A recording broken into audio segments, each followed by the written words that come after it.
Okay, so we are on three platforms right now. We are on YouTube, Twitch, and Kick.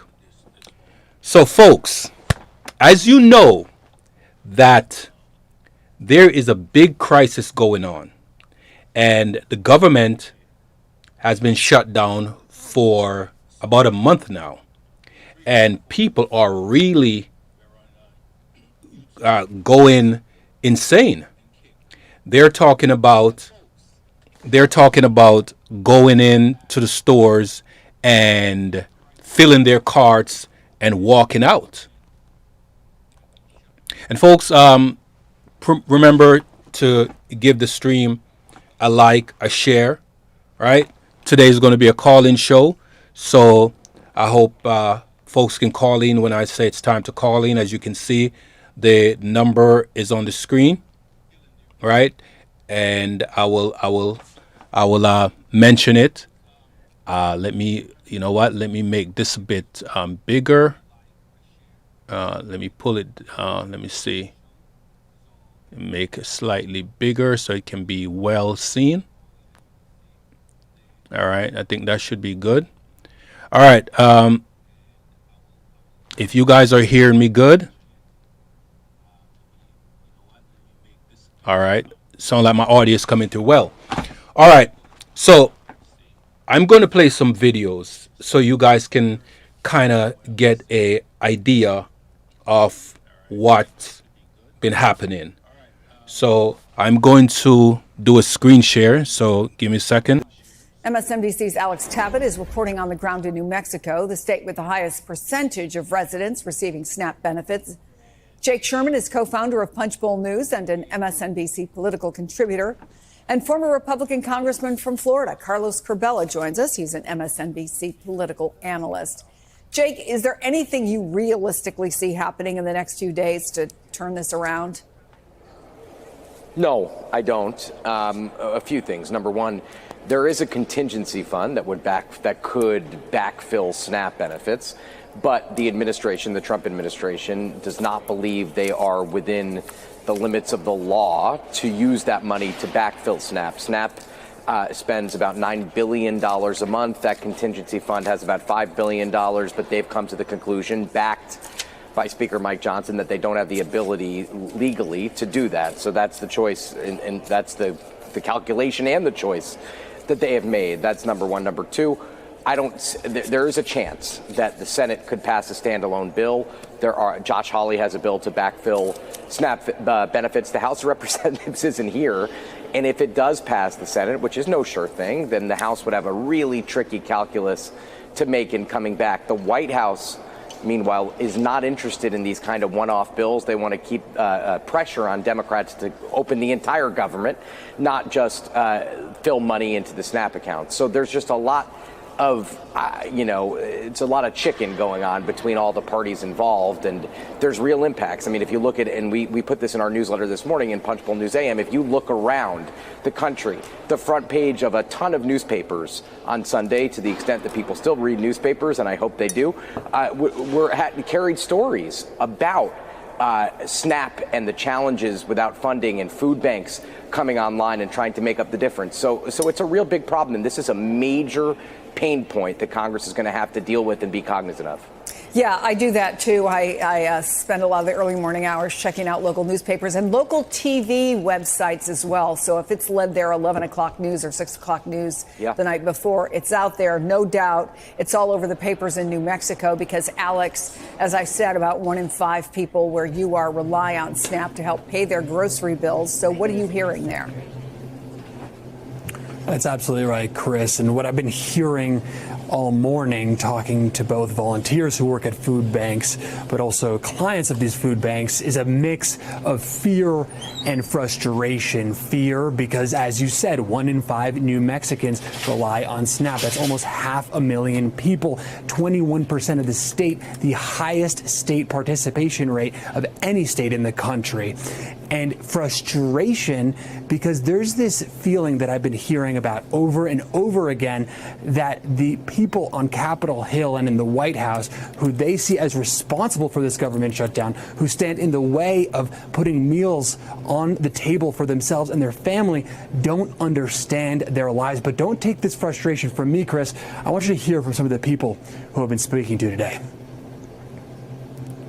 They're not suffering. They don't need the program. All of us that need the program are the ones that are going to suffer. If they could put themselves in our shoes for one day and see how it is to be able to live from day to day, just with the uncertainty of what's going to go on. How are you feeling in this moment, knowing that that funding is set to? Disheartened, lied to, sad, scared, frustrated, upset. It is not sustainable for food banks to fill this gap. We were not built to do this. We will stand out there and we will do our very best. And Chris, that first woman you heard from, her name is Juanita Manzanares. And while she's both a client of the food bank, the Food Depot, where I'm at right now, she's also a volunteer who spent the day in the last couple of weeks crisscrossing New Mexico, making sure people stay fed during this holiday season with this SNAP funding lapse deadline just around the corner, which really speaks to the community-based effort here to make sure people aren't going hungry. Chris?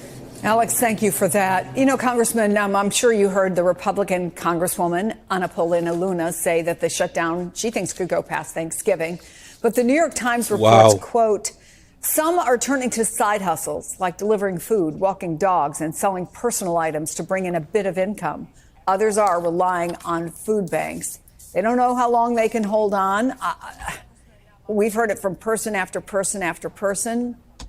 This is going to really affect a lot of people during the Thanksgiving season. If it goes that far, there are going to be a lot of empty dining tables, and the little ones are going to be crying, asking for their turkey and their food and their stuffing. This is really going to affect a lot of people. Now, let's continue. How long can Congress hold on? Well, Chris, I think the big challenge here is that both parties feel supported by their base voters in their current stances. You know, Democrats, the Democratic base wanted to see their party stand up to Donald Trump, show that they could be tough against Trump and congressional Republicans. So they don't feel any particular urgency. Maybe these new dynamics with unions asking to end the shutdown, that could pressure both parties. And then on the Republican side, you know, there's no pressure from the base either to reach any kind of compromise with Democrats. The polling, although it seems Republicans are paying a higher price, there isn't that big of a difference in who the American people are blaming. So for now, I think it's status quo, as Jake said. I don't see this changing anytime soon unless there's more and more pressure, unless there's more pain like the one that we're seeing here in New Mexico and throughout the country that gets more attention. And the thing about it, the people that have the government shutdown, that made the government shutdown, they're not worried. They're going to have food on their table. And yet they say that SNAP, you know, formerly food stamps, were for people to help them. Yes, a lot of people that come to rely on it and to feed their families, and they just abuse the system. However, for those that actually need it and they're actually working their way off of it, these folks aren't the one that should be suffering. The ones that have abused the system by having more children, and the more children that they have for different baby fathers, they get more money, and these are the ones that abuse the system. But the ones that really need it, they shouldn't be suffering for these folks that have abused the system. But let's continue. And where people just start clamoring for some kind of change. But for now, it doesn't seem like anything is going to change the current dynamic. Well, as we've been pointing out, Congressman, SNAP is not the only government program under threat. WIC, Head Start, they provide nutrition assistance to mothers, babies, small children. Wow. Essential Air Services, they subsidize airline service to small rural communities. I mean, you could go on and on about programs that are affected, but I think the thing to point out is they affect all states, red states and blue states. Definitely. What is That's it going right. to take for what's it going to take for the White House to see this differently? I think, sadly enough, it's just going to have to get worse and worse, right, in terms of the Wow. impact out there, in terms of the local stories in each community. And maybe that can build enough political pressure that will reach one side or the other. And by the way, the sad part of all of this is that it really wouldn't be very hard for the two sides to come to an agreement, at least on having a formal negotiation on these Affordable Care Act tax credits that Democrats are championing. And that would also have a major impact if that's not addressed throughout the country next year, especially in states like Florida, where there's a very high number of people that are subscribed to these plans because we're not a Medicaid expansion state. So I really do think, Chris, that it's going to take more and more pain that translates into political pressure in order to push these two sides to end this stalemate. Yeah, I'm just trying to figure out, Jake, what that line is. I mean, maybe just because I have these people on my show every day talking about borrowing against their 401k, talking about when they're going to run out of money, talking about having to sit down with their kids and explain what's going on, that they can't have any extras. I mean, it goes on and on and on. Are members of Congress not hearing this? They are. Well, first of all, let me address that. So yes, they are, absolutely. They just mentioned about Florida and how many people are actually on SNAP in Florida. So I am going to read some stats that I just pulled up. Right? So here's what it says. It says approximately 3 million people in Florida receive SNAPs, Supplemental Nutrition Assistance Program. That's what SNAP means. Benefit which is about 12%, right, or to 12.7% of the state's population. This includes nearly 1.1 million children. So a lot of people, a lot of children are going to be affected by this shutdown. The number of participants, around 3 million Floridian, percentage roughly 12% to 12.7. Let me see if it gives any more analytics. Impact in fiscal year 2024, about 2.98 million people utilize SNAP in Florida.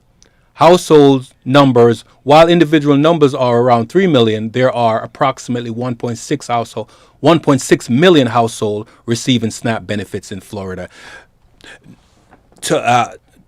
And there are other states that I believe have way more recipients of SNAP benefit. I think New Mexico has a lot. I'm going to continue playing the video, and then I'm going to look up what New Mexico have. And both sides are just blaming the other side. So it's typical in this charged political climate that would happen. But I respect Carlos a ton, and I knew him when he was here, but I think he's wrong on one point and just one point only. It is difficult to agree to have this conversation when Mike Johnson just this morning said, I think these credits are bankrupting us. I think they're phony. They are going to bail out insurance companies. I mean, Mike Johnson and Steve Scalise and Tom Emmer are opposed to these tax credits. Like, I think this bears repeating. The thing that Democrats are asking for is something that House Republicans believe A, does not work, B, is broken, and C, goes against their principles, so to speak. So I actually don't think it's that simple. Now, I am skeptical of this. I'm a skeptical person by nature. The White House says that they want to use this opportunity to launch into some full-bore discussion about health care and rejiggering and overhauling health care. I think they're going to try. I think House Republicans are going to try. But as Carlos remembers, this is a bad topic for House Republicans and has been so for 15, 16 years. I mean, so I think this is actually very difficult and very intractable at this point. All right, so let me minimize this, and we can see what else is going on and what else is being said. What I'm doing right now, I'm looking up the stats for which states received the highest number of SNAP, which state have the highest amount of people The man has jokes. that receive SNAP benefits. Sorry about that.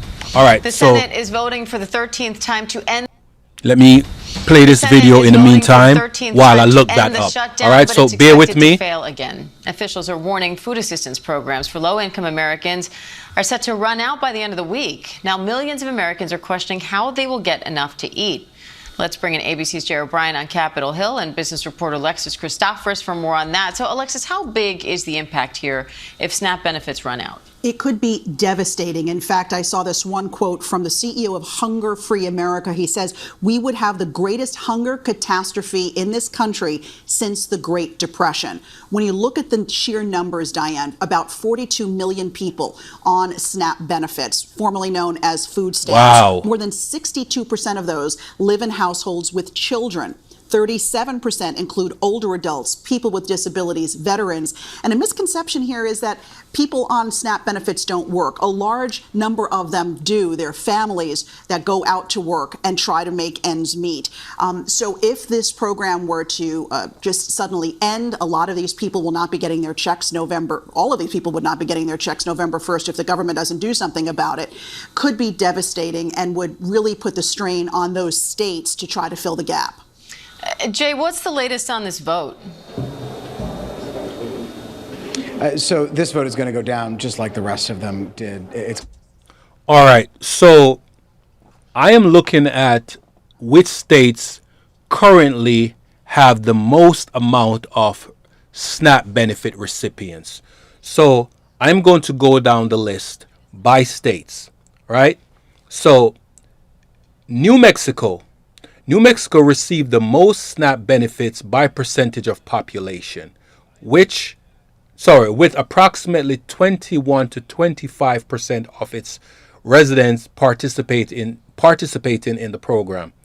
According to recent data from fiscal year 2024 and 2022, right? So the state with the highest share of residents receiving SNAP benefit includes New Mexico, 21% to 25%. Louisiana, 20. You know what? As a matter of fact, let me minimize this. Let me minimize and bring the stats over here so you guys can see it along with me. So let me minimize this and put it here. All right.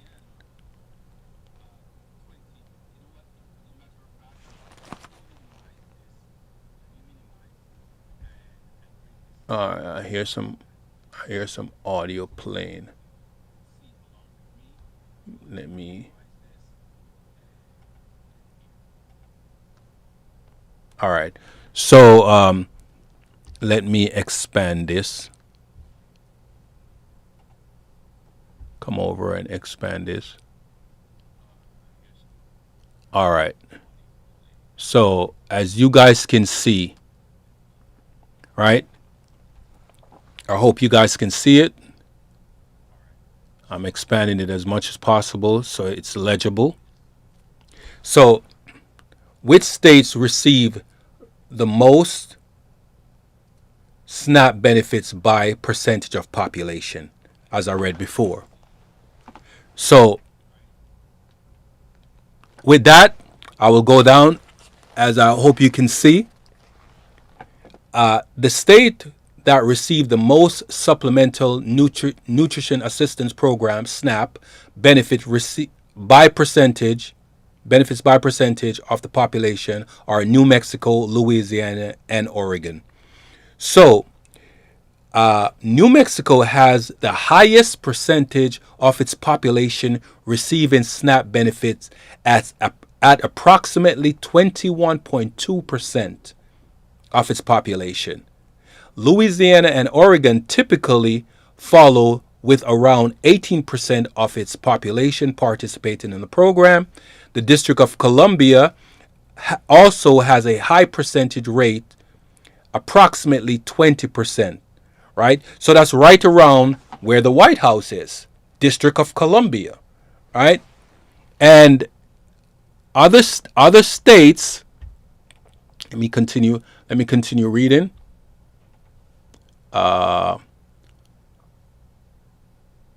Oklahoma, let me make this, let me come down some. All right, you guys can probably see what I'm seeing here, but Oklahoma have 17% of its population. West Virginia has 17 to 18% of its population, right, on the benefits. So a large swath of the United States population, every state, it doesn't matter if it's the red state or the blue state, they're all going to deal with this crisis, right? November 1st, and many people are saying that they're going to go to the grocery stores and they're going to take food and fill their carts. All right, so let me come back over, and sorry about that, and continue playing this video so you guys can see. Fail because we haven't seen any meaningful change in the posture up here on Capitol Hill. Democrats are continuing to hold out here for an extension of Obamacare tax credits that are set to expire at the end of the year. And if they do expire, they could cause premiums for tens of millions of Americans, about 20 million people on the Affordable Care Act who get their insurance rather through the Affordable Care Act to expire. But Obamacare open enrollment is just a few days away, so the deadline's even closer than the end of the year. Republicans have said they're not going to negotiate on that while the government is actively shut down. But with each passing day, to Alexis's point, the impacts of this shutdown get worse and worse. And we are seeing SNAP just days away from drying up. There are about 42 million Americans who rely on SNAP to feed their families. And that is adding some additional pressure here on lawmakers. Even Republicans like Senator Josh Hawley have now put forward these additional bills that would try to fund SNAP while the government is actively shut down. It's unclear if Senate Republican leaders who control the floor would actually put that bill up for a vote. They have opposed similar kinds of legislation to kind of blunt the impacts of this shutdown in the past. But we've also brought a similar question on that topic to Democrats, saying at what point does the pain of this shutdown, tens of millions of Americans going hungry, outweigh this fight for health care that they say that they're waging here? And I just asked that question moments before we came on the air with you, with Connecticut Senator Richard Blumenthal, and he said he believes that it is, and I'm paraphrasing him here, a just fight for health care here. He believes that the American people are behind him. He called on Republicans to pass these kind of, again, ways of blunting the impacts of the shutdown, separate bills to pay federal workers, separate bills to fund SNAP, but also the cleanest way to fund this, Republicans say, is just to vote to fund the government, which Democrats are holding back because they want these serious health care concessions that they say are crucial for tens of millions of Americans. Alexis, what can people who rely on those benefits do? Look, there are local food banks and community food banks, church groups, synagogues. They're all coming together. A number of states, a handful of states have said, look, we're going to release some state funding to try to, fill this gap. It doesn't mean they're going to send people their SNAP benefit checks. It means they're going to go benefit, the food banks in that particular area. For California, for instance, said they're going to send in the National Guard to go work at the food banks. And folks, understand this. Really understand this. It's not just about SNAP. There are other benefits, like they say, that are going to be cut off because some of these people actually get cash in hand, not in hand, on a card, and they use that to pay like their health insurance, their premiums when they need to go to the hospital. They really rely on this. And I really think, based on what's been going on, this is a political stunt. Right? Because one party is saying that they are allowing the government to shut down. The other party is saying we need what we want in order for the government to open up. And they're just playing with people's lives. Right? This is a political play to get one party or one group of people to bend on a certain law or bill that they want to pass. And a lot of the times, those bills don't really benefit us. They benefit the folks that know how to make the system work for them to get as much out of the system as possible, right? So let's continue.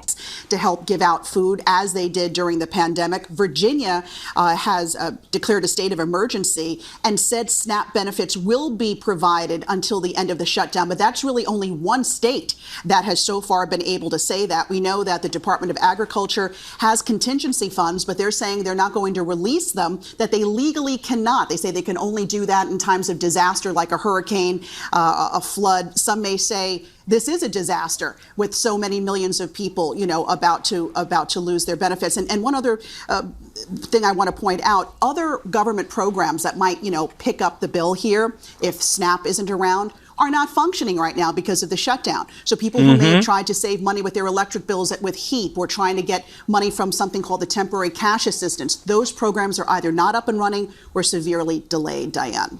And Jay, meanwhile, House Republicans are claiming former President Biden's executive actions are null and void over his use of an auto pen. What's the latest on that investigation, and how's the Biden camp responding? Well, yeah, so that's about the auto pen. That's not really important right here. What's really important is people's life and how they're going to be affected. Let me go back here and pull up some videos of some people that actually have been saying that they're going to just go in the stores, fill their carts, and walk out with it. And there actually been people that have been doing it, right? I went to Walmart the other day, and the alarm, the door went off. And I was kind of like wondering what's going on. I didn't really make a big deal about it. What's going on? I didn't, I was just there to grab some baking soda and some hydrogen peroxide, right? But apparently, what happened is that somebody not filled their cart, but they bagged some stuff and walked out the store. And on the way out, the alarm went off, right? I didn't stay around to see really what happened, but hey, something happened. All right. So let me come over here and go back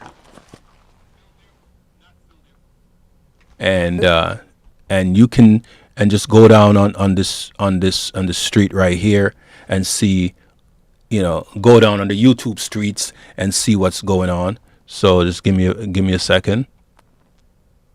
All right. So I'm going to play this video, and you can see people freaking out about what's happening, what's pending, and what could potentially really cause them to have a crisis where they can't feed their family. So let's hear what some people are saying. I really got $1,100 in food stamps. That's not even the most I've ever got. I got like 13 something in food stamps. All right, we got to talk about what's going on with food stamps because USDA will not tap emergency funds for food stamps. 40 million is set to lose food stamp aid next week. And guess what happens next? Because food stamps are ending and because food stamps are now actually being used for people who actually need food stamps, now you got a lot of young people who are on food stamps that are basically saying that because food stamps are gone, they're willing to start rioting, they're willing to start committing crimes and stuff like that. And a lot of individuals are just tired that taxpayer money is being spent on appeasing a violent and thieving culture, and they are just not for it.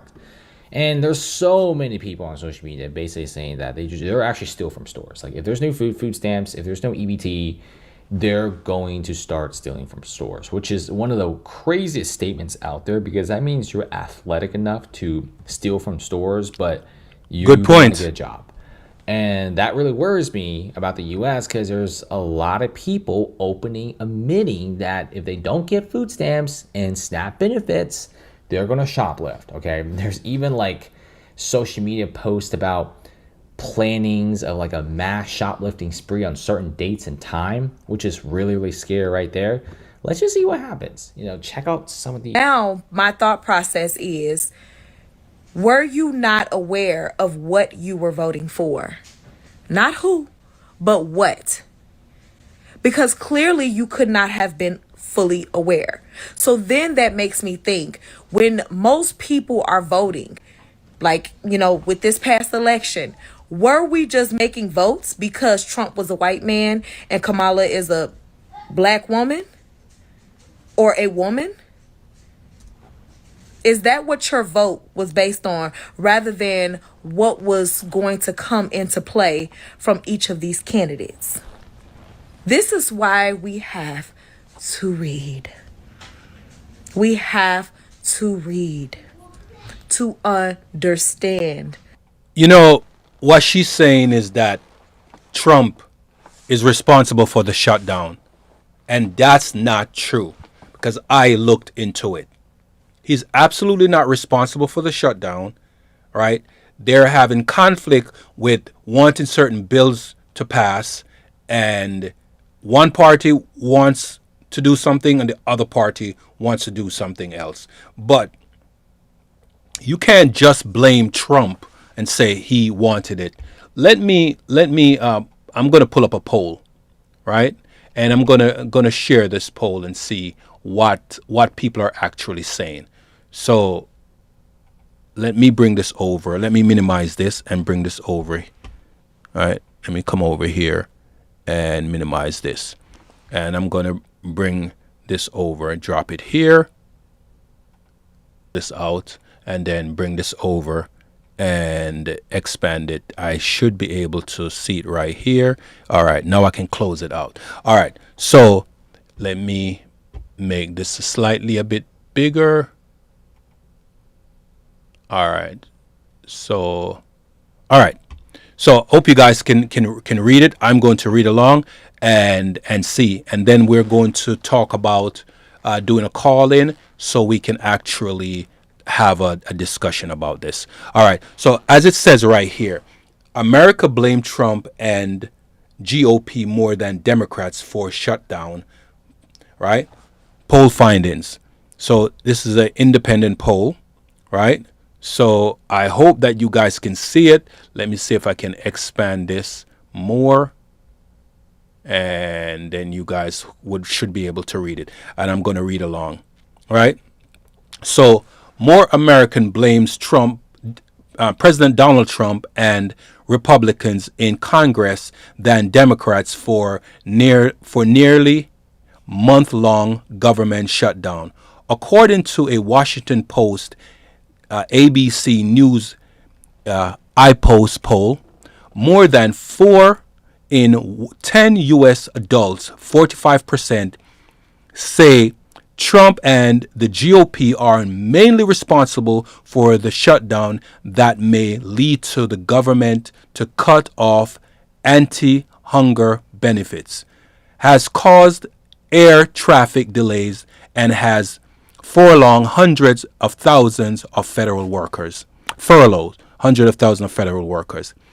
Yet the share saying Democrats are at fault has grown slightly, for 30% in the Post flash poll, when the shutdown began to 30% in the latest poll among registered voters. 30% now blame Democrats, while 46% blame Republicans. So understand something here. This is a political play to make sure that they are actually getting what they want. I expanded that a little bit too much and it cut off. Right? So let's continue with the poll. Right? Americans are genuinely worried about shuttered government agencies, the poll found. 3/4 of U.S. adults say they are very or somewhat concerned about the shutdown, including 87% of voters who describe themselves as liberal and 62% of those who said they are conservatives. Now, let's continue with this. All right. But concerns has grown as the shutdown has continued, with 43% saying they are very concerned. Today, up from 25% when the shutdown began. High level concern has grown across party lines, although Democrats are still more than twice as likely as Republicans to be very concerned about the closure. A 56% majority of people with household income under 25,000 are very concerned, the highest of any income group, right? So that's the poll right there, right? So understand, again, I reiterate, there is a political play, right? You cannot blame Trump for the shutdown because he's not the only one that's running the government. Remember, there's an executive branch, and there's a Senate, and there's the judicial, right?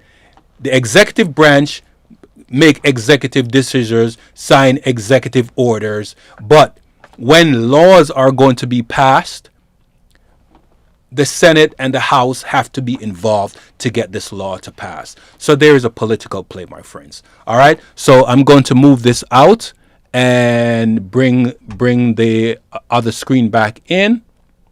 All right. So give me a second here, and let me come over here and bring the screen back in and continue with what people are saying. All right, and then why we can start doing some calling that we are making. This is mind-boggling. I got another video to share with you because this is exactly what I'm talking about. All right, y'all, we're going into the Wally World to get our energy drinks that we get every single morning. This is my little pick-me-up for the day, my little self-care routine. Once I get inside, I'll show you which kind I get. All right. Let's go get our energy drink. I think I'll get this one, and I'll get one for tomorrow too. I'll get these two. Let's go check out. Alright.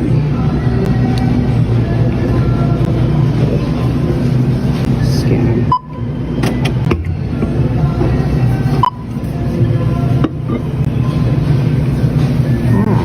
$5.68.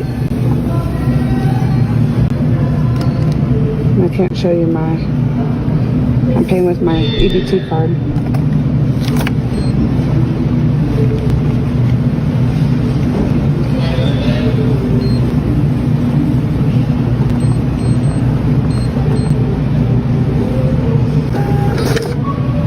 What the heck? Really? This is what I use every single time. Let's try again. We're going to try this again because that should not have happened at all. Wow. Don't tell me things have already changed. Are you kidding me? So what am I going to do now? Now that I can't buy my drinks with my food stamp card. Are you serious? Well, fuck it then. All right, guys. So I played quite a bit of videos. Quite a bit.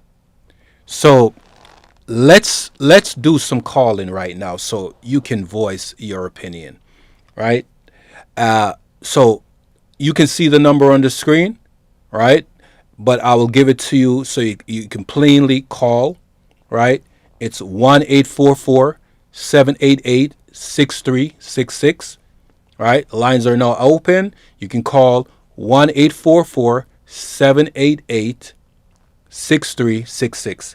And we can have a conversation. You can voice your opinion, and we can talk about how you feel about the SNAP benefits, and if you know anyone that it's affected or it's affecting, and then you can tell me, or we can have a discussion.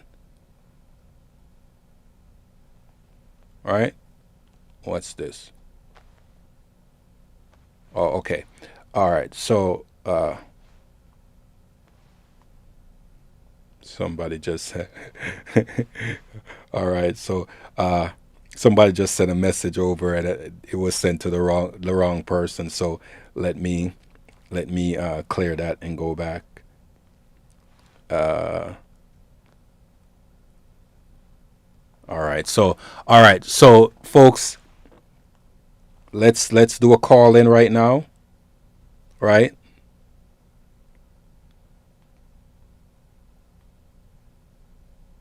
What's wrong? Oh.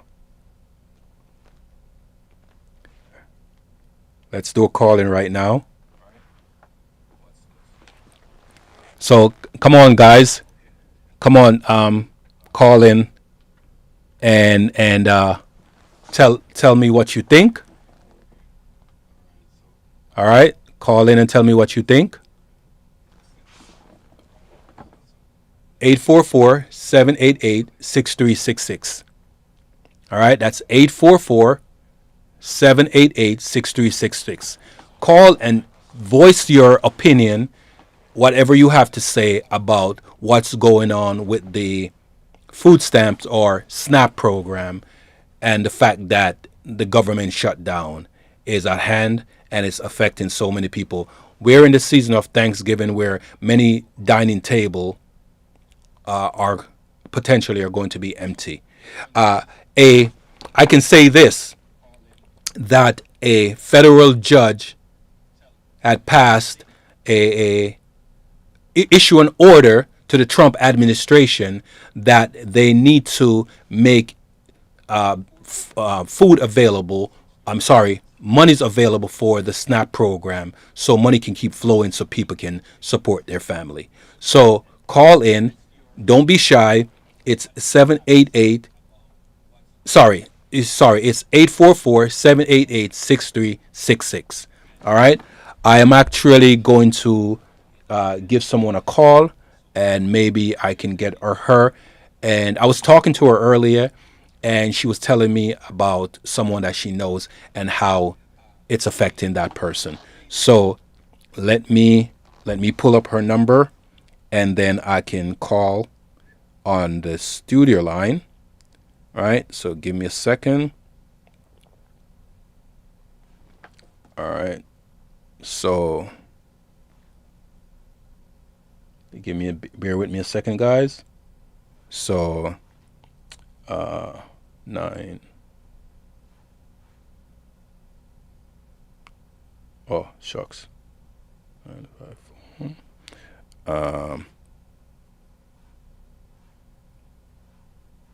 3, 6.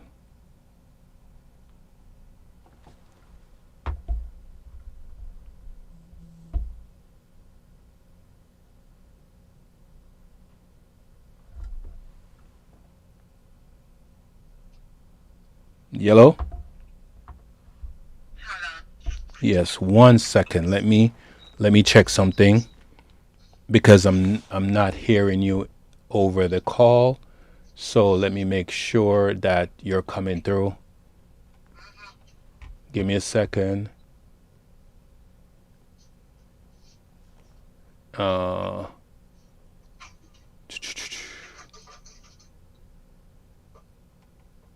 Okay. All right, go ahead. You can hear me? I can hear you, but I don't know if the stream can hear you. I don't know if the stream can hear you, but I can hear you. I don't understand what's going on. All right. So I guess it's not coming over the stream. So let's do it a different way. Let me just do it a different way. All right. Go ahead. We'll just do it this way. All right. So tell me about what you said. You explained. You was explaining to me earlier about the benefits that what you experienced with someone you knew and how it's affecting them. Go ahead. So basically, my neighbor and we are not working. I get food stamps. I'm not sure if she does. She get food stamps, but I know I get food stamps. My food stamps came on the 26th of this month. So, we all plan to go to the food bank today. Mm-hmm. Yeah.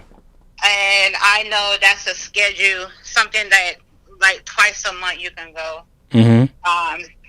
You have to register when you get there.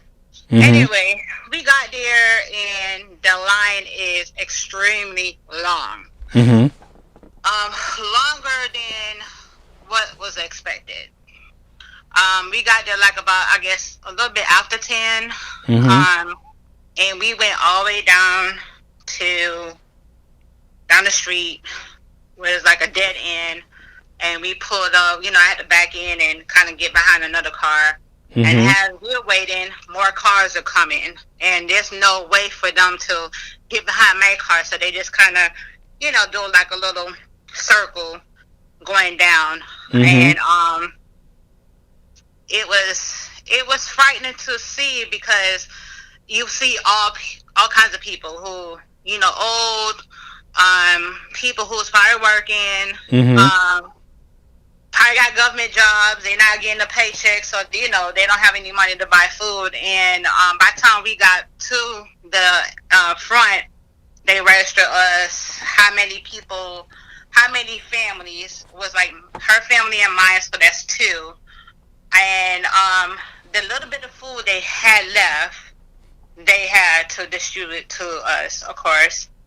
And it wasn't much. It was basically potatoes and beans, and beans that I really don't know how to cook because I don't really eat beans.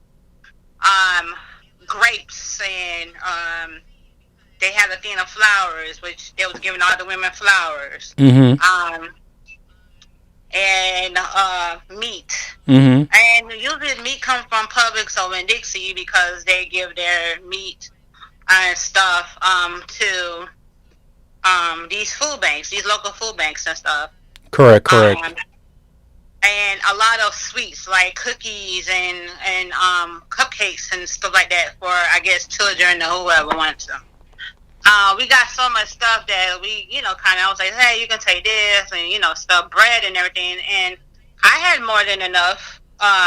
So I gave my neighbor downstairs, who a senior, of course, and the other neighbor who's a single mom, but she works all the time and she has 2 small kids.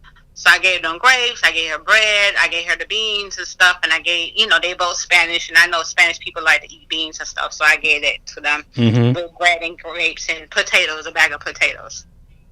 Oh. So that was a scary thing. That was a scary thing because, Thanksgiving's coming up, and people are looking to feed, like, not only their families, but, their cousins and, people who come over usually every year for Thanksgiving. So, how these people are going to feed their families and stuff like that. But it's not just about food stamps. It's about health care as well. Right. Because I used to get Medicaid, and because of my income, they say my income was too high. My income to me, is very low at $31,000 a year. That's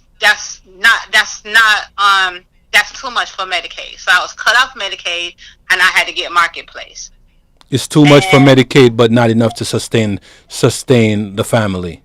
Right. So you looking at, okay, well, I get $245 worth of food stamps per month Mm-hmm. on my income. Now you gotta pay rent out of that. You gotta Mm-hmm. pay your car insurance if you have car insurance. You gotta pay rent.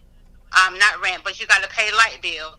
You have to pay car insurance. You have to pay your kids' school fee if they have school fee or school lunch. Mm-hmm. You have to buy toilet paper. $245 of food stamps is not enough. I still come out the pocket an extra $250 a month for food for two people. So can you imagine? And I cook. I don't buy food on the street all the time. Every now and then I might, my son might want some pizza or something, and I might buy that. But I cook like pretty much every day. So like the cost of food went up, and True. people are not getting paychecks. Like government workers are not getting paychecks to feed their family, and then they're talking about the cost of insurance going up. Like Marketplace, the insurance that most people depend on to get better. Now, Every time I go to the doctor, now look at my income now. I said this is how much I made last year. This is not how much I'm making this year. My income is lower than last year. Mm-hmm. Every time I go to the doctor, I have to pay $40. Okay? Mm-hmm. $40 for a specialist. If I need mental health counseling, $40. Now, a person who have diabetes or have any type of heart problems or high blood pressure, you have to go to the doctor like every 6 months to get your checkup or whatever. Mm-hmm. So therefore, every time I go to the doctor or if I gotta go to a specialist, it's $40 come out in my pocket. That's not even including medication. Like I used to be on Ozempic for diabetes, to control all that, and because I got cut off Medicaid, I can't get that covered. Out of the pocket, I have to pay $240, and that's low compared to people have to pay like $500 or $400. But I wasn't able to afford that, so I have no medication. I'm basically just trying to control everything, my health problems on my own, without any type of medication because I can't afford my medication. So therefore, I have to like fast. I have to eat fruits. I have to eat, more vegetables and cut down on, But even that, you still need some type of medication to help control because it's a part, inherited from, of course, my family and of course what we eat too. Most of the food is not healthy. But back to the fact that it's not just about food stamps. It's about healthcare too. Right. So the government, if Democrats just give in and say, okay, well, forget it. Too much people is going to suffer. Republicans win. All right. Healthcare go up. Now people are spending more money on healthcare and they can't afford food. So now you got more people going on food stamps because they can't afford to pay their premies. Right, and at the same time they're getting sick. So because and they're getting sick, right. So now the cost of healthcare and people going in the hospital or anything like that, it's not just about food stamps. Right, it's right. about the healthcare too. So the whole concentrated on food stamps. No.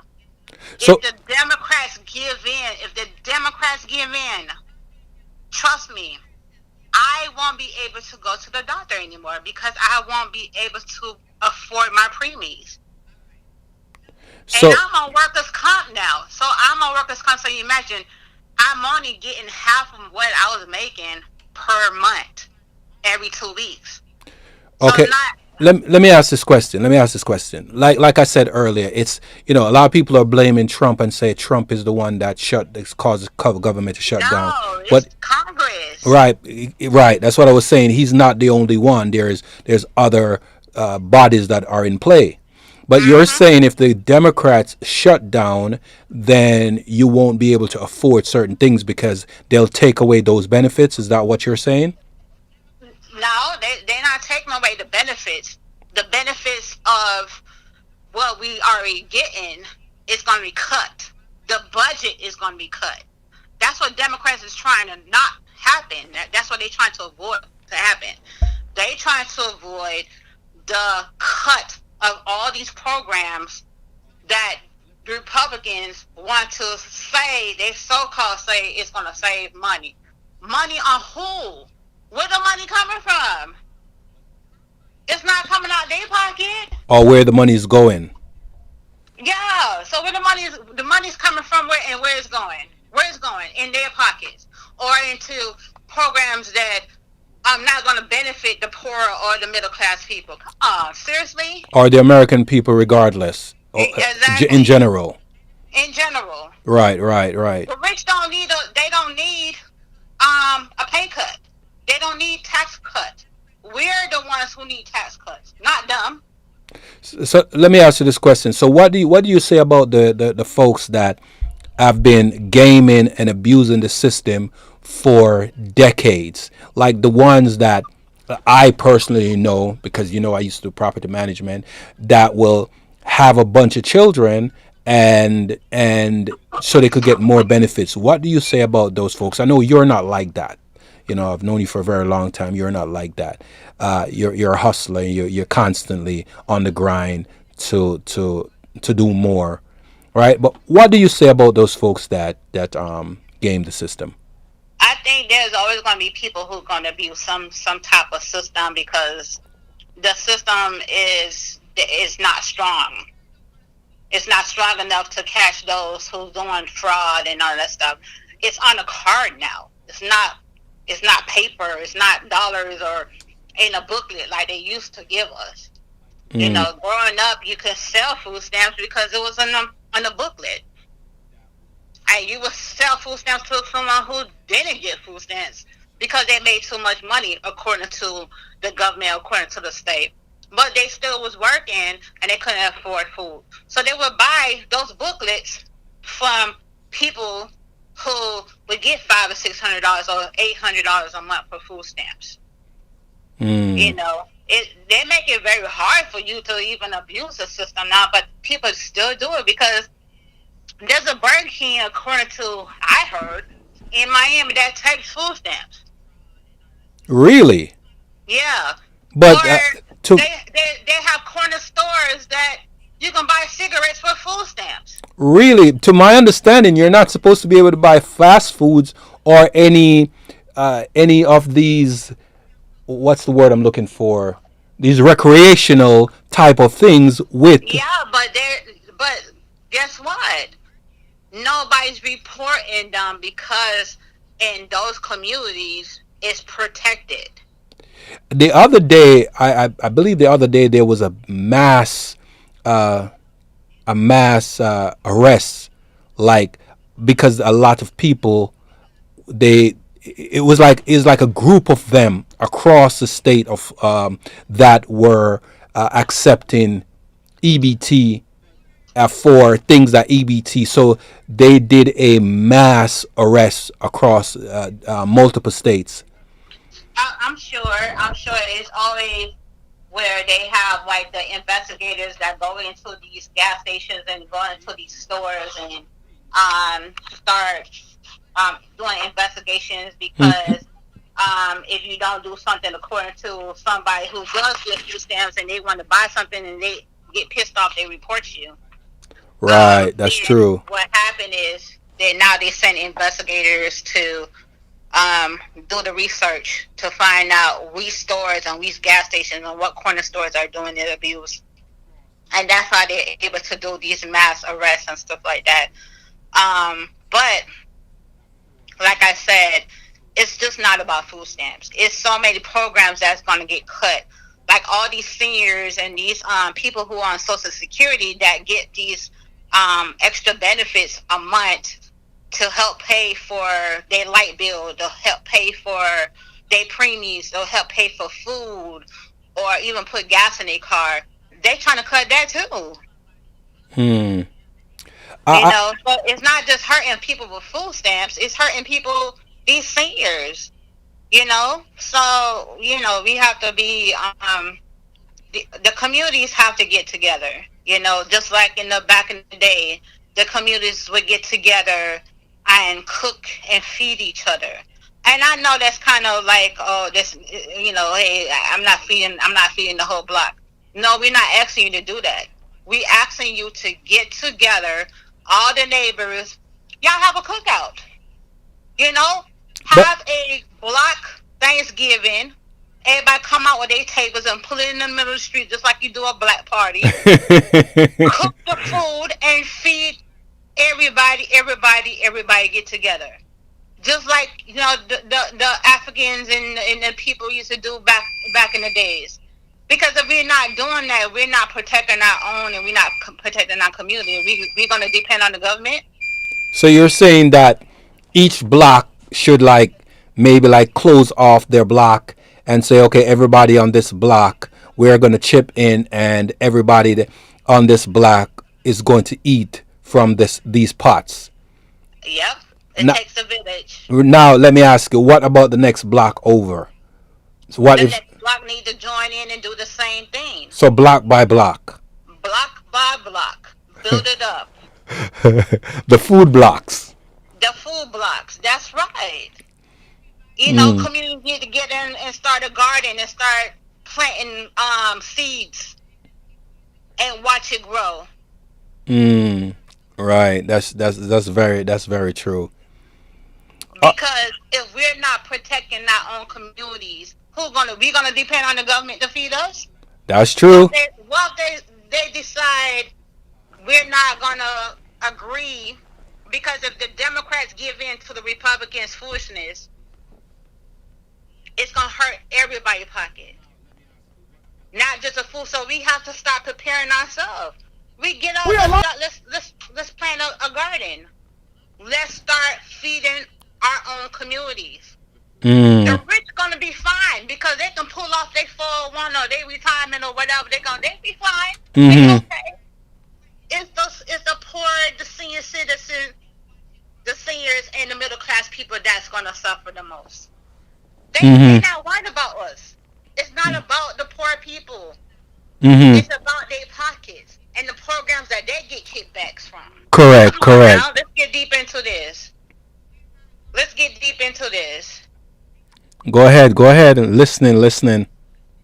You know, back in 1995 when in the Trump administration they had that shutdown about the budget, and Republicans had the House. Then they had the House in 1995. I remember this because my purse was stolen in Atlanta, and I couldn't go home for the holidays because I didn't have an ID. I couldn't get a Social Security card to get an ID. I couldn't get nothing. My poor mom was working. She couldn't even get she couldn't get like extra money from this or extra money for that to even pay for a plane ticket for me to come home. So I stayed in Atlanta. And I worked on the holidays and I fed myself. And I went to a friend's place and his mom and his family cooked and we ate. So this is not the first shutdown. This is not the first government shutdown, and it's not going to be the last. And how did they resolve that one? You said what year was that? 1995. I sent you the link. Okay, wait. Let me give me a second. Let me go to that. So they basically let me give me a second. The government shutdown was for 16 days. For 16 days. And then they started up another one, and then that one lasted until January. Okay. Wow. Oh, okay. So let me. Oh, okay. This is an NPR. So let me grab this link, and I'm going to share it with everybody, and then we can go over it. So see what the government shutdown was like back then. All right. Give me a second, okay? It was about the spending. The Republicans want to cut the spending, and they couldn't come to agreement of a budget. Democrats was like, no, because if you cut into the budget, you're going to cut into programs. And the same thing that's going on right now. The Democrats do not want to give in, and I don't blame them. Because if they give in, like I said, those programs that we actually need to get day by day are going to be cut. So those people who are on food stamps, right? You need to get what your constituents. Your neighbor or your sister or your mom or whoever, and you all need to come together and say, okay, how much food stamps you have left? Okay, I have 60. How much you got? So what you need in the house? Okay, no, we can't buy no ice cream this month. We can't buy the kids no chips, no donuts, or no. We have to buy what's necessary: water, rice, meat, bread, peanut butter, jelly. Okay. Buy the necessary things that you need to survive. Thanksgiving, everybody come to each other's house and eat. If you can't eat at your neighborhoods, just like I said, the village is the communities. Everybody get together at a community center. Everybody, I'm gonna buy rice. I'm gonna buy the juice. I'm gonna buy the pumpkin. I'm gonna buy this and buy that. And you are, hey, 5 turkeys. How much the 5 turkeys can feed? It can feed a whole lot of people. How many hams we can get? Okay, boom. There you go. Get to a community center and tell the community center, hey, we don't have it to pay, but we need this community center to feed our community. Can we have it? Yes, you can. Calling on all these mayors and these city officials. Let's start getting out here in these communities and start feeding the people, because we are depending on the government to feed us. Seriously, we're going to starve to death. We're going to starve. And then you're going to see what God you serve then. Let's get into prayer communities. Let's get back into the village of feeding the village, which is the community who come together during these holidays. Just like you can give out bikes and you can give out dolly house and stuff for this. Let's give out baskets of food. Let's give out bags of canned food or whatever we need to do. Okay, I'll try to open the link that you sent, and is that an audio? Is that an audio? No, it's actually let me get back to it. Hold on. Yeah, because it's a short article, but I don't see anything that would play or any videos or anything like that. It's more so talk. It's not a video. It's basically if you do the government shutdown of 1995. Okay. It says the 1995 government shutdown was caused by a dispute between President Clinton and the Republican-controlled Congress, led by Speaker Newt Gingrich, over how to balance the federal budget. Okay. The Republicans wanted to cut social programs, just like they're trying to do now, and repeat a 1993 tax increase, while Clinton opposed their proposed spending cuts and sought different approach to budget negotiations. The shutdown were a result of the inability to agree on a budget for the upcoming year.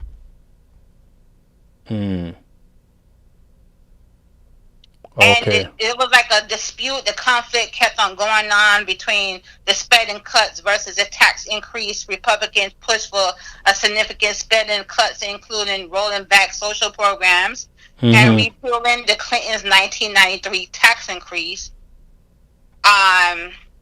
We voted the Republican-backed spending bills, leading to the shutdowns.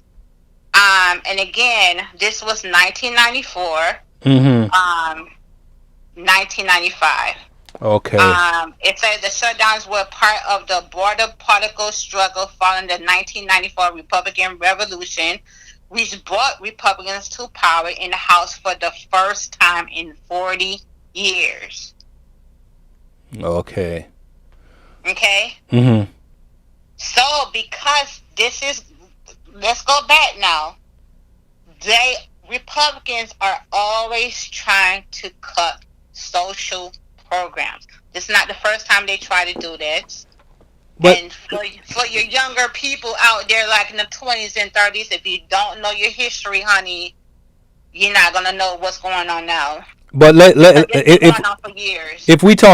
if you're gonna get political, you have to understand that the Democrat Party has never been the party for the right reasons, for the right things. The Democrats were the one that fought for slavery. They're the one that fought for Jim Crow. They're the one that fought for anything that would hold the people down. They're the ones that fought to keep it. It was the Republicans who fought against it to repeal those things and abolish those things. It only became a thing for people to start being democratic because John F. Kennedy signed a bill, and because he's the president at the time and he's a Democratic president, it made him stand out as a Democrat, and so a lot of people now started to vote Democrat. But most people especially melanated, not just especially, but melanated people, were primarily Republicans until that civil rights bill that John F. Kennedy signed. And then a lot of people started voting for the Democrats. But the Democrats is not the party for the people, especially melanated people. Back in those days, yes, but now No, they're still not. They're still not. Right. Well, okay, we're not gonna get into who's then, but the Republicans, just like in '95, just like now, they were trying to cut social programs, and the Democrats are saying no, because if you cut the social programs, you're cutting into programs that people need right now in order to survive, and that includes Medicaid, because they cut in. My son is on Medicaid. They already cutting a lot of kids off of Medicaid, especially kids that's autistic. I understand. Down syndrome and stuff like that. It's not just about food stamps. And unfortunately, this is, there's some things that have to happen in order for certain things to work for us. Yeah. But Hold on a second, folks. You're watching the stream. Please put a like on the screen on the stream. Share it. It helps the algorithm to push the video out. Please like the video, share, and subscribe. And also, this is a call-in show, so you can call in at 844-788-6366. As you can see, I have the phone in my hand. Somehow the internal audio is acting up, so I just plugged it out and say I'll rock with it in my hand. So do understand that. But like I'm saying, here's the thing. A lot of people are gaming the system. A lot of folks are gaming the system, and I do understand that there are a lot of children that is benefiting from these programs, right? But there has to be a way to manage how it's being given, because do understand that most of the people, or a large majority of the people that were receiving food stamp, SNAP, and other benefits, cash benefits, were the people that just came here over the border the other day. A lot of them, remember, a few years back, they were bragging about how they were getting like $5,000 cash benefits, right? And these were people that they walked across the border and they got free housing, free everything they were given. And who did it? The Democrats, right? So the money that should have been given to the citizens, or the legal residents, or people that are been here for a very long time and been in the system, paying and doing their thing, there should be the ones that decide to go and get it. There should be the one that's getting these benefits, not the ones that just walked over the other day and saying, no more money for you, black people are lazy, no more money for you. These people, right, they shouldn't be getting the benefits, and these are the people that were getting the benefits, which is wrong.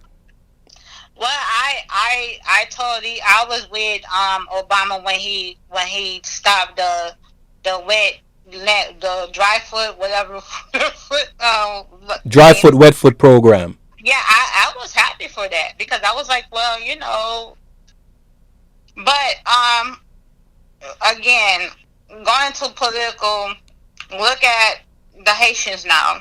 Look at what's going on in their country. Look at Jamaica just had a mass hurricane and stuff, and I feel that majority of those people can benefit from coming here and stuff like that. And look at the political thing that's been going on in Cuba for like centuries now. Right. I don't agree that they come here, but if they do come here, how are they supposed to live?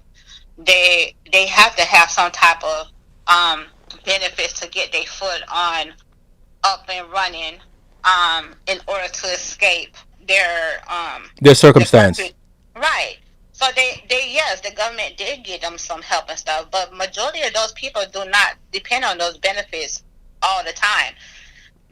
I've seen firsthand that Haitians and Cubans, they come and they work jobs that Americans do not want.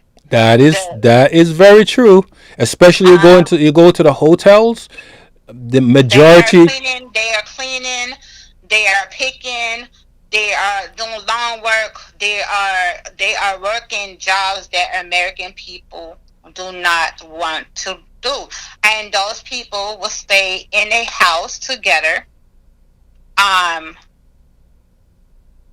or 5 families in one house, and one family start saving money, and they buy the house, and they get the leading jobs, and they go to school. The kids get to go to school, and the kids go to college, and they get those degrees. They come here and they make a living, while a lot of Americans just basically, again, yes, some of them are lazy. They want to just be on food stamps and be on welfare and don't want to work, and but again, politically, some of them don't have the education to do that. Some of them was raised just like that.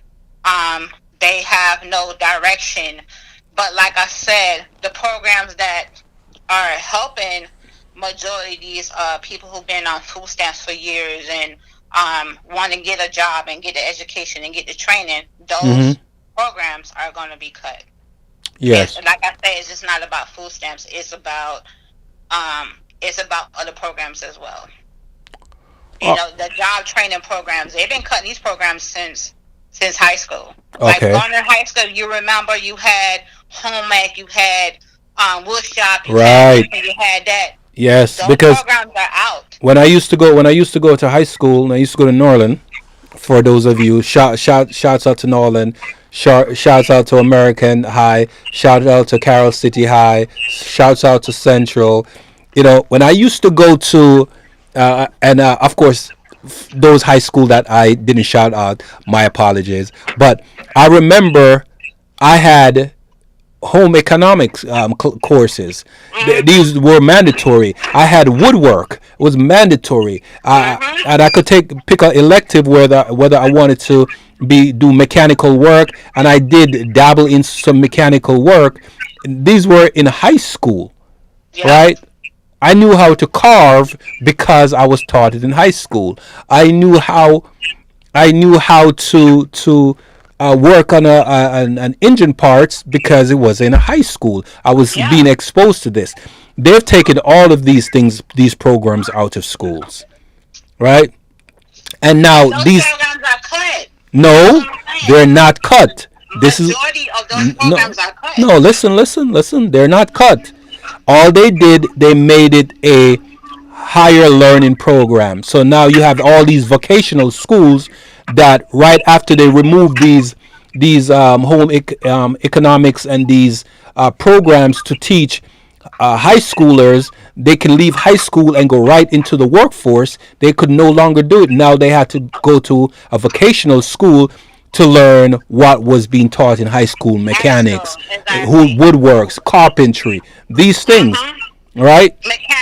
Mechanics and stuff. Because it's a money play. It's always been a money play. They were paying. It was free in school and free in high school, and now it's not free. You have to pay for it.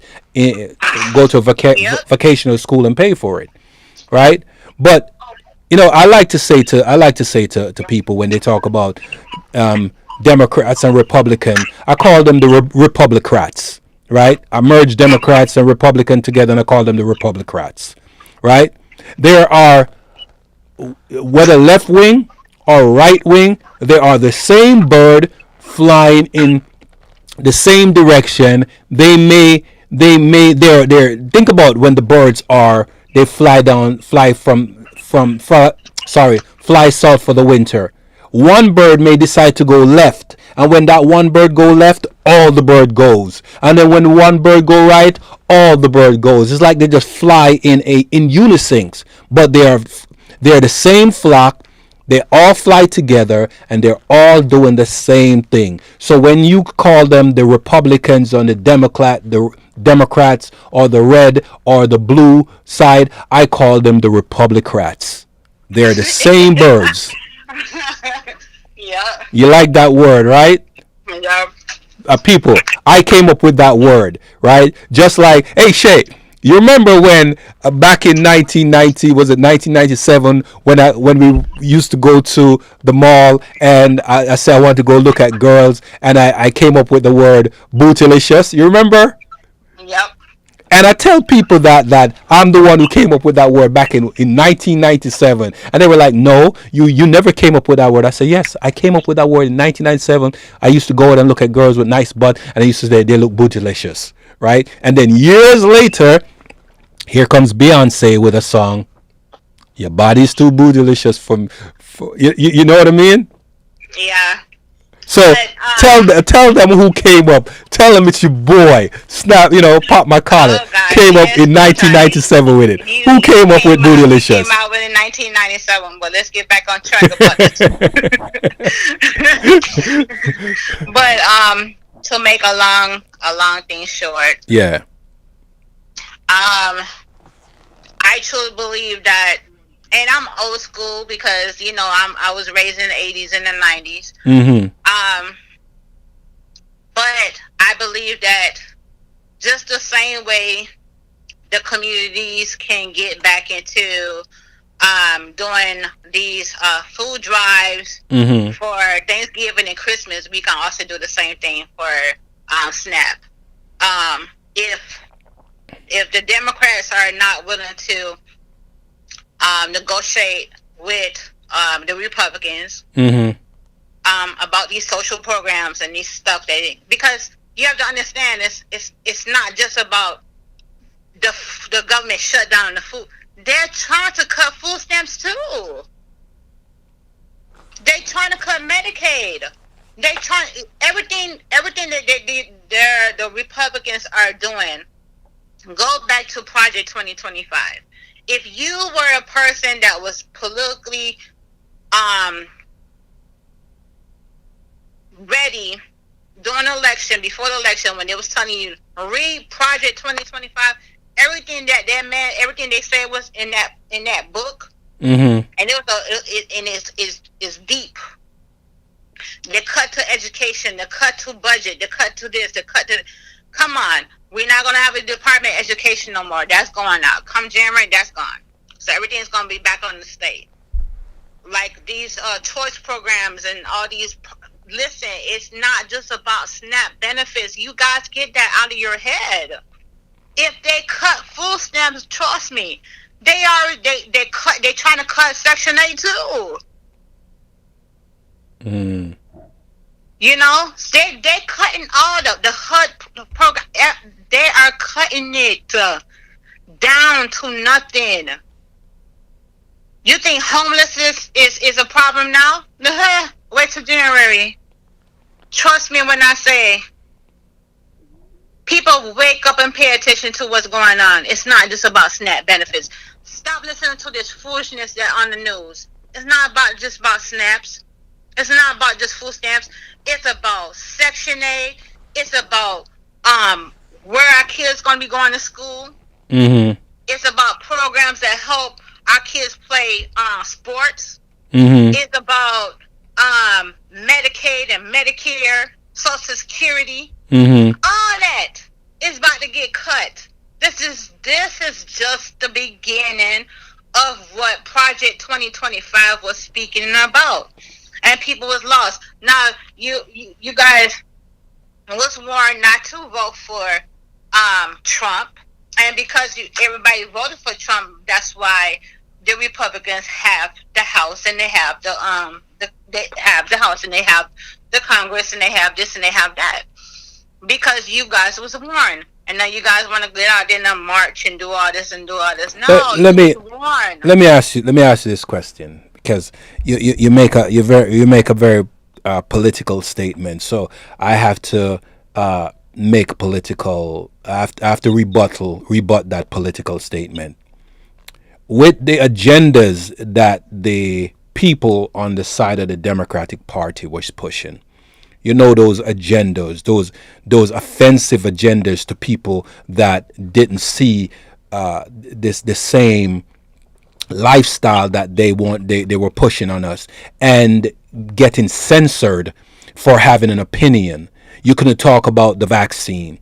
You couldn't talk about a man calling himself a woman and then telling a biological woman that she is a cis woman and that they have more rights than the woman. They have more autonomy over the controlling the word woman. Hold on, hold on, right? Hold on, hold on, hold on, hold on, hold on, hold on, hold on. Should not be telling a woman what to do with her body. Hold on, no, hold on, hold on. I'm not talking about what a doctor's talking about. I'm talking about what men that wake up one day and identify as a woman will say that they are woman, and that the biological woman is a cis woman. But that's for another conversation, not for this conversation. But I do understand that. But you said that Project 2025. And you said that voting for Trump, people that should not vote for Trump, and you said that they get what they want. But also have to understand that we were being bombarded with the agendas that wasn't sitting well with a lot of people. Think about our children going to school and being told that your parents can't tell you what to do, and if your parents tell you something, come and report it to the school, and then the school can call the authorities and then get the parents arrested. This was what was going on, and when Trump went into power, he and his Republican Party stopped a lot of that. So if we're going to talk facts, let's talk facts. But we're going off topic, but we definitely is going off topic. All right. But at the same time, like I said, these programs that we speak of, the SNAP program, the Section 8, the HUD, the Medicare, Medicaid, all these programs that the social programs that are trying to cut and kind of save money. I truly believe that if it's a state program, lead it to the state to take care of those programs. If the government cannot come to agreement, lead it to the states. Okay. Here in Florida, they put certain measures in place. You can't make a certain amount of money. If you get on food stamps, you have to work. Those programs work. Those programs work for those who can't work, and those who's on disability and are the senior citizens. And why touch those programs if the state is working towards that? I know the money have to come from the government, but still, they need to come to agreement instead of trying to starve people. But again, like I said before, and I'm gonna stand on this, why are we waiting on the government to feed us? We need to get together, and I'm saying I'm strong on this. We need to get together in our communities, and we need to start doing our community gardens and growing our stuff. And you probably have grandma sitting home not doing nothing. That she probably was a baker back in the 60s and the 70s. Okay, grandma can get up and start baking. I'm sure she would love to do that. Her arthritis might be bad, but trust me, she would love to start baking bread again. All right. Okay. Yeah, and on that note, I'm going to pause this conversation here. We can keep the conversation going off stream. I want someone else to call in. So hey guys, like, share, subscribe, like the stream, guys. Like the stream. Let's get it in the algorithm. Okay. And you can go back and continue watching and share it some more. And all right. So I appreciate you for taking the call. I have to figure out why the internal audio was not picking up. That was crazy. It was working earlier when I tested it, and somehow it's not working. That's technology. All right. Okay. So I'm going to play this video that I have up about he's a commentator. He's So let me jump into it and go back to watching the video. Thank you for taking the call, and it was a good chat. All right. All right. Appreciate it. Bye-bye. Bye-bye. All right, guys. So that was a good chat, and I'm going to play this video that I have up on the screen right now that I'm screen sharing. Like I say, you can call in. It's a call-in show. Voice your opinion. Let me know how you what you think, how you feel, what's going on with the shutdown, and how is it affecting you. Maybe it's affecting a family member, maybe it's affecting a friend, an associate, maybe it's a neighbor, maybe you just have an opinion. Call, right? 1-844-788-6366. Again, that's 1-844-788-6366. Right? All right, so let me play this video that I have on stream. All right. I put it out there. I said, there are not any white folks making these SNAP, food wars posts. But I have found one, and I want to discuss it with you. I will say I have seen very few non-obese people making these type of SNAP rage videos where they're mad about not getting their free food. As with every video where I cover SNAP and or food stamps, I do want to be very clear that I believe that there are, in fact, millions of Americans who actually do need it. Whether they're physically, mentally disabled, whether they are unable to work for legitimate reasons, whether they're in between jobs, whether they are living at or below the poverty line and they need a little bit of help. I actually don't care about those people getting a little bit of help. My issue is that when my government says that there's 42 plus million Americans, about 12 to 13% of the entire United States population receiving free money, taxpayer money, I think that number is too high. And I think that there's probably 10 to 20 million illegals who use their anchor babies to get SNAP benefits. I believe there are millions of people who are abusing their SNAP benefits by getting the food that they don't need and then selling it. We've talked about ad nauseum that a recent study showed that people with SNAP benefits actually spend more money on groceries than people without SNAP benefits.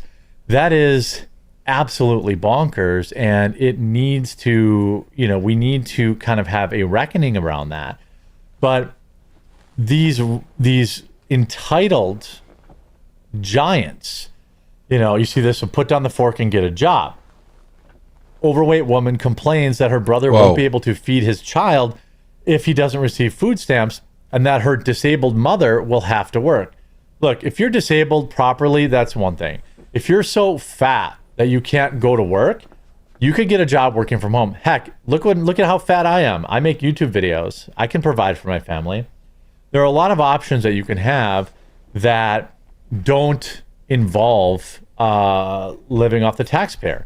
Again, I want to be very clear and differentiate, because I think this happens a lot, in particular on the right, where everybody on SNAP or food stamps is seen as a freeloader. I don't think that that's true. I think some people do need help once in a while or for a short period of time, and I'm okay with that. And we just have this, of course, they have the quintessential liberal nose ring. Let's see what this large individual has to say. So you think the food stamps thing isn't a problem? It isn't. Wow. But my nephew. She's huge. My brother may struggle to feed my nephew if they don't get food stamps. Now, there was a time in this country, and this is really kind of the crux of my position on SNAP and food stamps and any kind of government assistance. There was a time where we used to take care of each other. And it's unfortunate that we are so far past that. All I have to do is look at this individual and tell you that they have more food than they need. So if they have such a wild excess in food that they are consuming that they don't need, why don't they help their brother out? Why don't they help their nephew out? we used to be a society of civilized people that would look out for each other. I talk about this Twitter comment that I had about SNAP, a reply to it that said something like, dude, my mom would die if she didn't have SNAP or WIC benefits. And all I felt like was not that I felt bad for this dude's mom. I felt bad for him. Like, why would you let your own mother starve? There used to be a time in this country you'd move your mother in, you'd take care of her. But that's like, well, no, what am I supposed to do? My mom's 78. I'm not going to take care of her. The government needs to take care of her. This is a huge problem in society. And I don't really know when the switch happened, but I'm going to guess it was somewhere around the 90s. Even if WIC comes through. And it's also important to know WIC and SNAP are different. That's enough for my nephew. What is my brother supposed to do? Or his work, his wife, or their roommate. They're married and they have a roommate and they still have no money. I just don't believe that most people are working as hard as they could be. Or their roommate's son. Why don't you share some of your chicken nuggies with them? What is my family supposed to do? My mom, who's on disability because she had a stroke and she can hardly get around and can't work a job. Hey, look, if she's on disability because she had a stroke, I don't care about her getting food stamps. I don't care about that. Doesn't bother me. But you're eating good in the neighborhood. Full-time job has been door dashing to put money back in the bank. So she can DoorDash, so she can walk, drive, and she can get out of her car and walk food to people's doors. But you just told me she couldn't work full time. Again, this is a prime example of sounds like her mother is abusing the system. If your mom can order food from a fast food restaurant, get out of her car, walk inside, get the food, walk back to her car, drive to another destination, walk the food to their door, ring the doorbell, walk back to her car, then she could be a delivery truck driver for Amazon and probably make $25 an hour.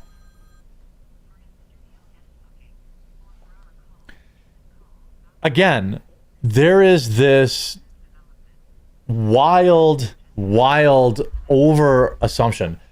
I'm not demonizing people on Snap. And like, if you're an actual viewer of mine, you know that's not my position.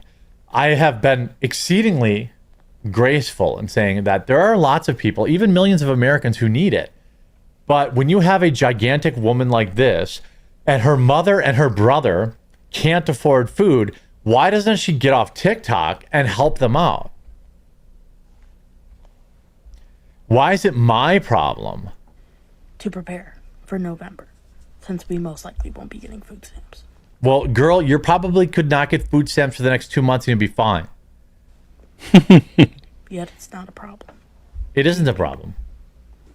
My mother's going out and putting herself in pain, but it's not a problem. Well, sometimes people with back pain, body pain, whatever, they go work anyway. And you have this person saying security guards at stores must let people steal food since SNAP benefits are paused. Really? It threatens that if they don't let robbers and looters get away, they will be killed. Wow. And I just want to come on here and say, You're an idiot. Yep. to you people What's she hiding under here? Dang, girl. that be standing in Feel front bad of for the your back. stores and the Good Samaritans and all of that, when November 1st come, and if they don't uplift this shutdown for these SNAP benefits, I'm going to need y'all to mind y'all business. Please mind y'all business. Those people, they trying to feed their kids, and they trying to go. They are not, in fact, trying to feed their kids. You can buy gummy nerds on Snap. You can buy Grey Poupon on Snap. You can buy these people who are looting and stealing. They are not stealing food to feed their kids. This is a Democrat talking point. Correct. Who that is a lie. It's the same nonsense Democrat talking point that says, like, do you want people to starve? No, I want them to get to work. And I want the people in charge of SNAP to audit the 42 million people on the take from the U.S. taxpayer dollar and simply close down SNAP and force everyone to reapply under stricter standards. That's what I want. And then if the real number of people on SNAP is even as high as 20 million in this country, I would be shocked, but that would be half of what it is now. Go home and just feed their kids. And I would I would hate for you to not be able to make it back to your family and for you to not be able to make it back home. Wow. You're trying to save these billionaire companies. You hear me? That's a direct threat of violence.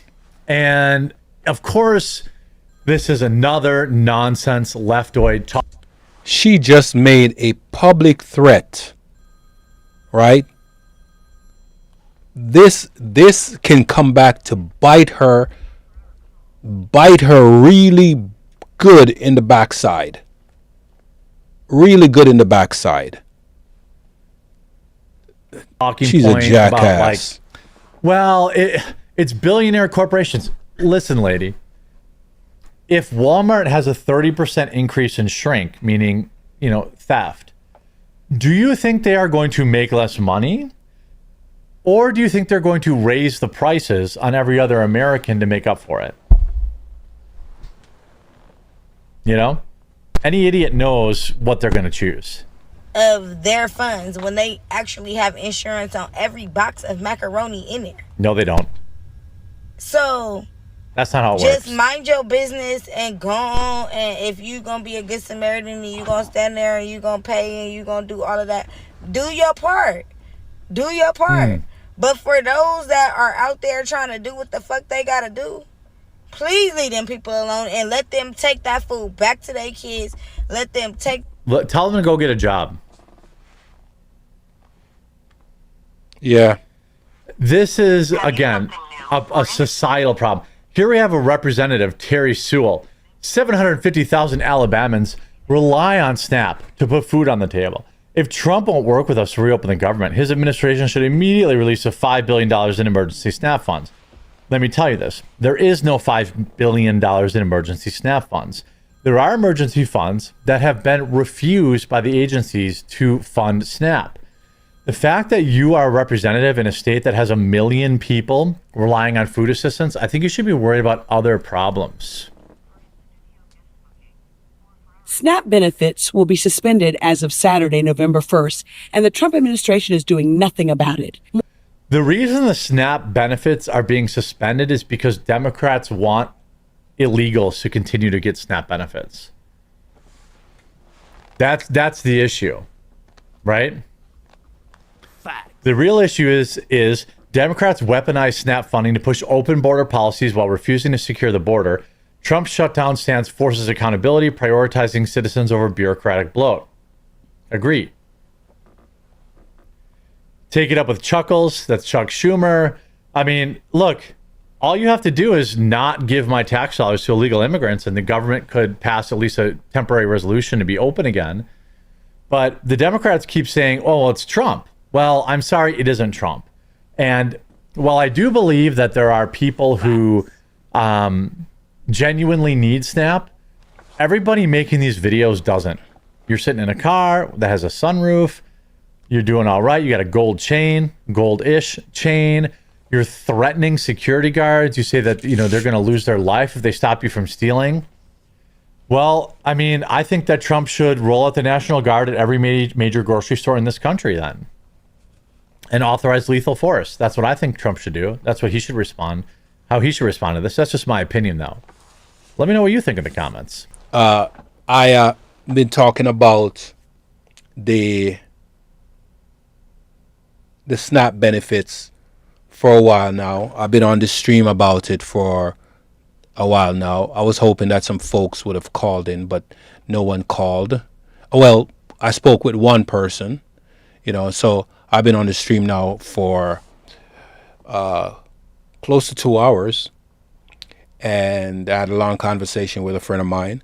But as we know that there is a contention going on right now, and this contention is over a potential war that could be happening in South America, right?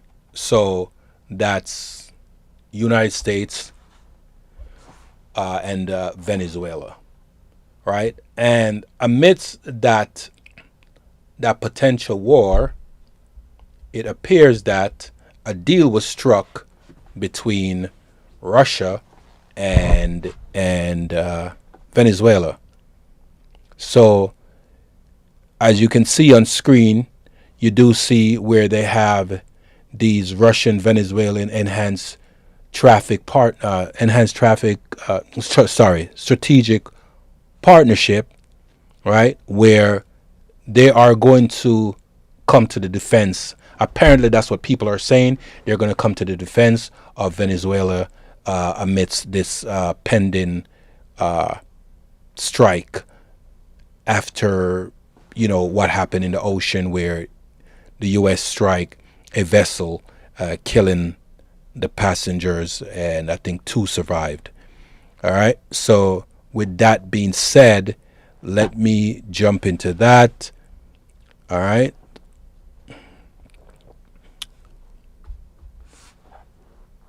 Let me do a full screen share.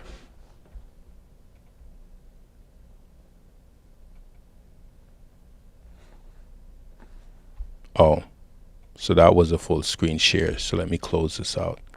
All right, there we go. All right. Of deploying foreign military bases in the country. Secondly, the new treaty is not similar to Russia's defense pact with North Korea, which states that the world has. And Venezuela's state-owned oil and gas company, which is the PDVSA, sanctioned by the US, is now working with Russian oil companies in the field of personnel training. Moscow supplies to Venezuela industrial equipment, automobiles, pulp, fertilizers, and other chemical products, and in turn buys items such as rum, fruit, coca, and as well as marble and granite. Now, so has the ratification of Russia-Venezuela strategic ties also solidified their military cooperation? Although Venezuela has significant reserves of modern Russian-made weapons, the legislation does not allow the possibility of deploying foreign military bases in the country. Secondly, the new treaty is not similar to Russia's defense pact with North Korea, which states that if there is a direct threat of armed intervention, the parties will immediately begin negotiations on joint actions.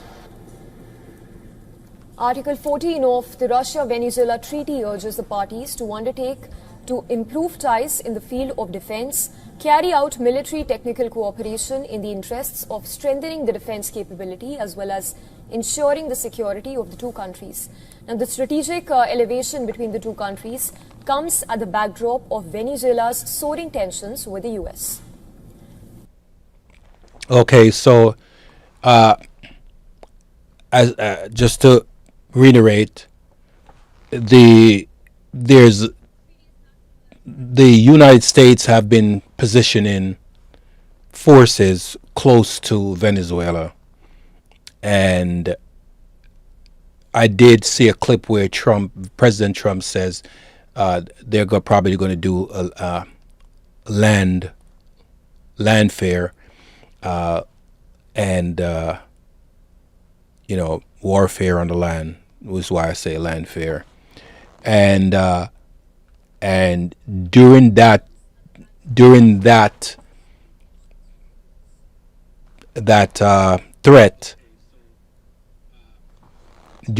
threat, Russia and Venezuela signed a deal, a strategic alliance, and I think it's to thwart the potential or possibility of the United States, because that means if the United States strike Venezuela, that's like direct.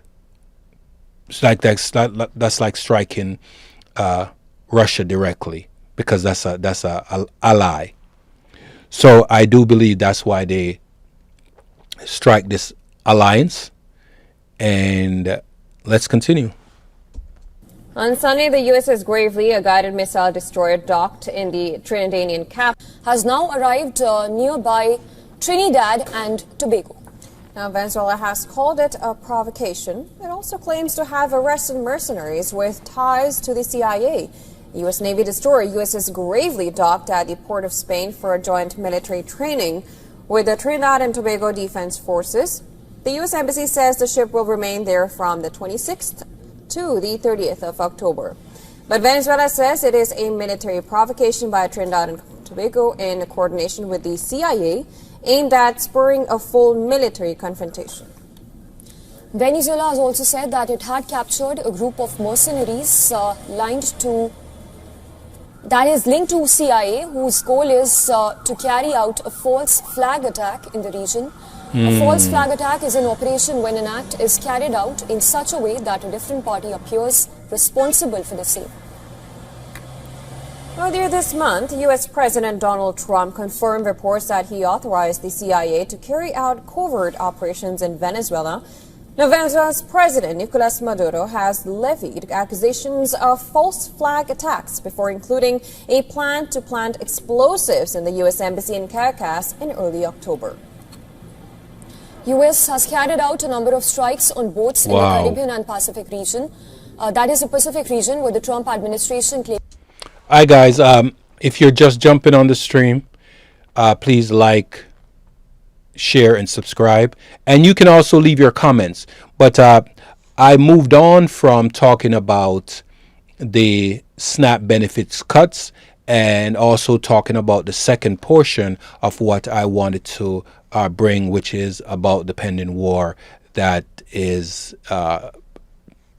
somehow in the midst between Venezuela and the United States. Remember, there's also the war going over in Ukraine, between Ukraine and Russia, and a recent ceasefire over in the Middle East between the Israelis and the IDF and the Palestinians. So one war was put to sleep, and we have another war that's going on right now. So a war between the United States and Venezuela would be another war that it's in the midst. So I'm bringing that to light. Claiming that these ships were trafficking drugs as well. Alleged suspects. Venezuela regularly claims to have arrested US-backed mercenaries working to destabilize Maduro administration.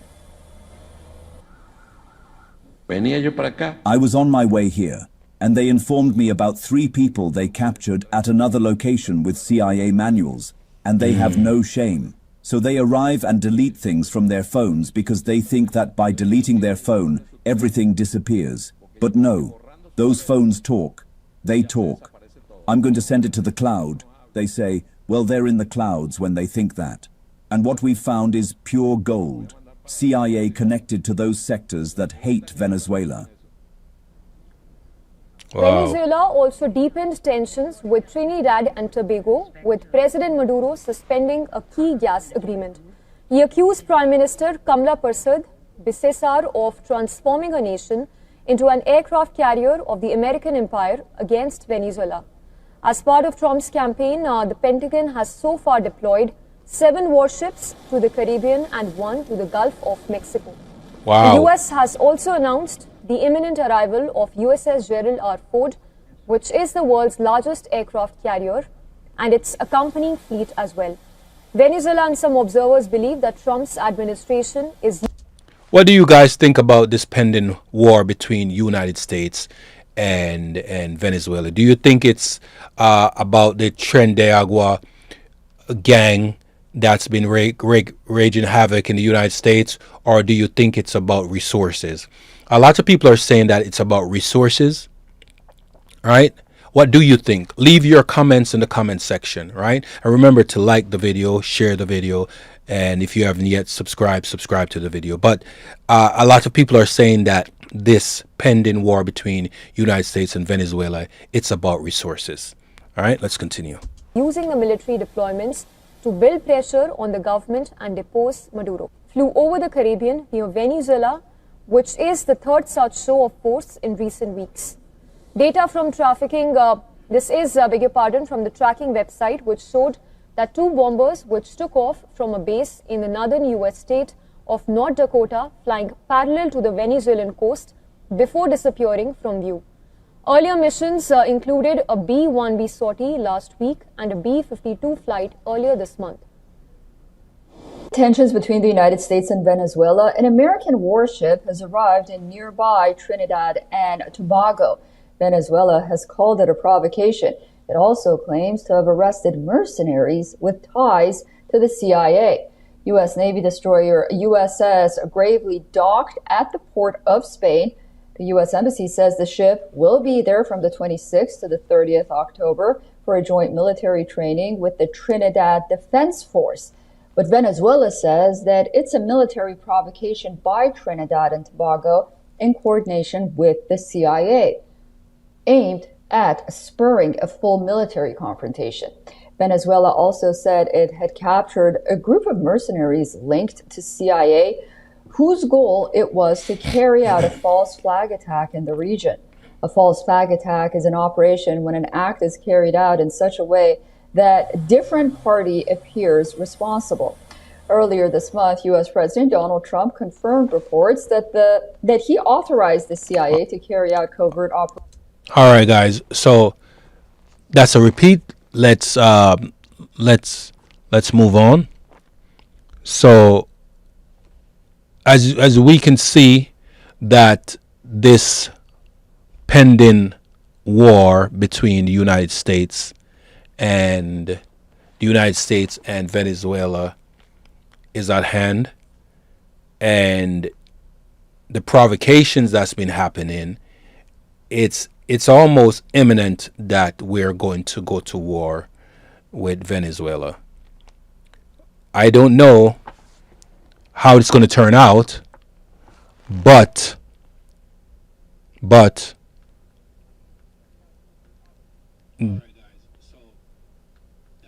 this is looking very tense. It's looking very tense. All right, guys. I'm going to, let me see. I'm going to end this stream here now. All right. Remember to like, share, and subscribe. And understand that there are many things going on in the world. Many things going on in the world, whether it's happening in the United States, whether it's happening in Europe, whether it's happening in Africa, whether it's happening in the Caribbeans, whether it's happening in the Americas. When I say the Americans, I mean North and South America.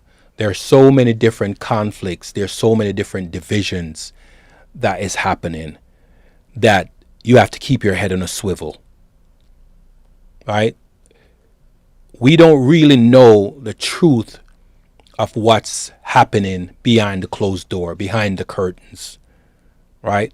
We're being told one thing as civilians, but the powers that be are always shaking hands, making deals to do things that we are not privy to because it's classified information. People are uneasy. There's unrest with the benefits that people are used to. There's just so many things that's going on. It doesn't matter where in the world, there's always something going on. All right? So, guys, thank you for watching. Like I said before, like, share, subscribe. One love and respects. And remember to always question everything, because if you don't, you may fall for anything. Think and say, have a good day.